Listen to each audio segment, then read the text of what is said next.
saya Indra Kurniawan, mahasiswa program studi Ilmu Hukum semester 4, kelas 03 Pagi, Universitas 17 Agustus 1945, Samarinda. Kali ini saya akan memenuhi tugas ujian tengah semester saya untuk mata kuliah Metodologi Penelitian Hukum, yang dimana Ibu Dr. Hajah Siti Aisyah, SPD, SH, MM, MH, selaku dosen pengampu dari mata kuliah Metodologi Penelitian Hukum ini. Tugas saya ini membahas kajian-kajian tentang pencurian dengan pemberatan.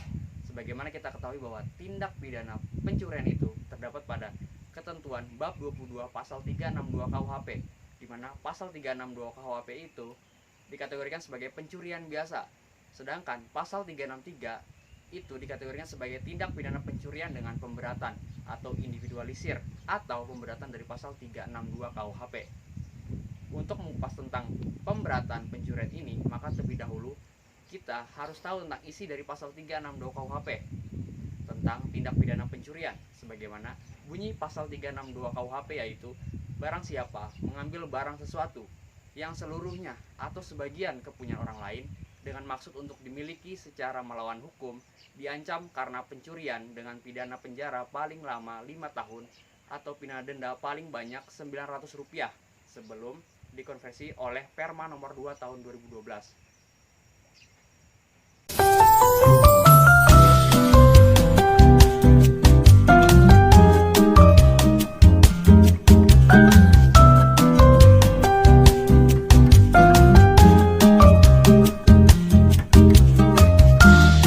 Unsur-unsur tindak pidana pencurian yaitu yang pertama, barang siapa atau setiap orang. Yang kedua, mengambil suatu barang. Yang ketiga, barang tersebut sebagian atau seluruhnya milik orang lain. Dan yang keempat, dengan maksud untuk memiliki barang tersebut secara melawan hukum. Makna unsur melawan hukum di sini dalam rumusan pasal 362 KUHP, unsur melawan hukum dalam rumusan tindak pidana pencurian pasal 362 KUHP termasuk sifat melawan hukum khusus karena dicantumkan secara tegas dan eksplisit dalam rumusannya. Selain makna yang tegas atau diatur secara tegas, unsur melawan hukum dalam pasal 362 KUHP memiliki makna yang berbeda dengan unsur melawan hukum pasal lainnya. Melawan hukum dalam rumusan tindak pidana pencurian pasal 362 KUHP berarti tiap perbuatan mengambil milik orang lain dengan maksud memiliki dilakukan dengan cara yang bertentangan dengan hukum dan didasarkan pada niat jahat. Bertentangan dengan hukum maksudnya bertentangan dengan undang-undang dan hak subjektif orang lain.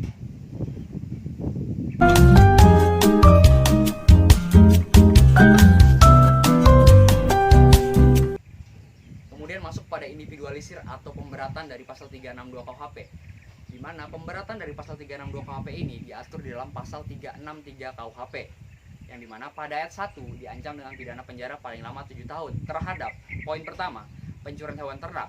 Poin kedua, pencurian pada waktu peristiwa, baik itu kebakaran, letusan gunung berapi, banjir, gempa bumi, gempa laut, kapal karam, kapal terdampar, kecelakaan kereta api, huru-hara, pemberontakan ataupun bahaya perang. Kemudian yang ketiga, pencurian di waktu malam hari. Nah, pencurian di waktu malam hari itu dalam sebuah rumah atau pekarangan tertutup yang ada rumahnya, kemudian dilakukan oleh orang yang berada di sekitar tempat tersebut, tidak diketahui atau tidak dikendaki oleh orang yang berhak.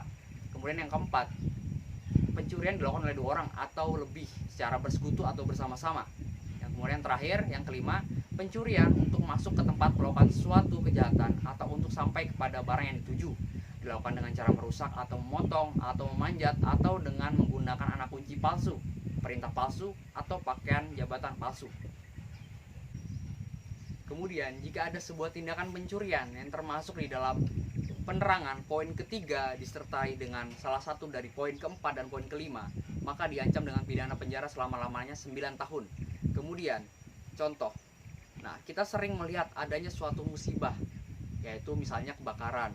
Kemudian terdapat oknum-oknum tertentu yang memanfaatkan situasi dengan cara menjarah atau mengambil barang-barang milik orang lain yang rumahnya terbakar dengan sengaja dia mengambilnya. Nah, itu termasuk ke dalam kategori pencurian dengan pemberatan, yang dimana ancaman hukuman penjaranya itu 7 tahun. Begitupun ketika ada peristiwa kecelakaan kereta api, kemudian orang-orang yang ada di sekitar tersebut melakukan penjarahan atau mengambil barang-barang milik orang lain. Nah, itu juga sebenarnya masuk ke dalam pasal 363 KUHP pidana ini dengan pemberatan. Selain itu juga sering terjadi tindak pidana pencurian dengan cara memanjat, kemudian memotong atau menggunakan anak kunci palsu ataupun anak kunci yang telah diduplikat. Misalnya adalah pencurian kendaraan sepeda motor, di mana pelaku juga melakukan sebuah perbuatan dengan cara menggunakan kunci palsu ataupun juga dengan cara merusak rumah dari kunci tersebut.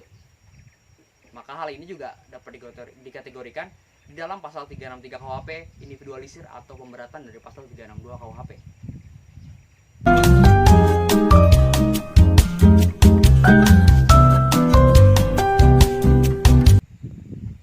Mungkin demikian materi saya kali ini.